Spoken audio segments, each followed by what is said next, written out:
નમસ્તે શ્રોતા મિત્રો, આજે મારી સાથે આવી ગયા છે મારા સાસુમાં પોડકાસ્ટ માટે. એમને એક પ્રશ્ન આવ્યો છે કે વહુને પિયરમાં જવું હોય તો સાસુએ શું કરવું જોઈએ?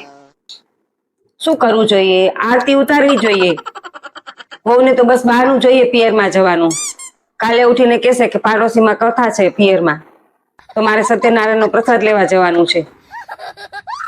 અરે પણ મમ્મી, હું પણ વિચારી રહી હતી કે હું 10 દિવસ વેકેશનમાં જઈ આવું. 10 દિવસ? પિંકલ, તું પિયર જાય છે કે દેશ નિકાલવા માંગે છે? પણ મમ્મી, અમે આ વખતે બધી બહેનો ભેગી થવાની છે, એવો પ્લાન છે. જાણે મ્યુનિસિપાલિટીનો ટેક્સ ભરવાનો હોય એમ દર મહિને તારે જવાનું થાય છે. કંઈક ને કંઈક ચાલુ ને ચાલુ હોય છે. કાં હગાઈ હોય ને, કાં લગ્ન હોય ને, કાં શ્રીમંત હોય ને. કાંઈ નહીં હોય તો એમ કહેશે કે પાડોશીના કૂતરાનો જન્મદિવસ છે તો મારે જવું છે જન્મદિવસ મનાવવા. ના ના, હું જઈ આવ તું તારે. વળી પાછી તારી મમ્મીને ફોન કરીને કહીશ કે મારી સાસુ તો જુલમી છે, મને જવા દેતી નથી પિયર.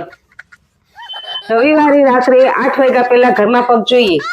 અને હા, ત્યાં જઈને પછી રાજકુમારી બનીને ના આવતી, પછી અહીં આવીને વહુ બનતા 3 દિવસ લાગે છે. ચોક્કસ મમ્મી. તો આ હતા મારા સાસુમાં. તે ગમે તેટલા કટાક્ષમાં બોલે પણ મને પિયરમાં જવાની પરવાનગી તો આપી જ દે છે. જો તમને લોકોને અમારા વિડીયો ગમતા હોય તો અમારા વિડીયોને પ્લીઝ લાઈક કરો, શેર કરો અને સબસ્ક્રાઇબ કરો.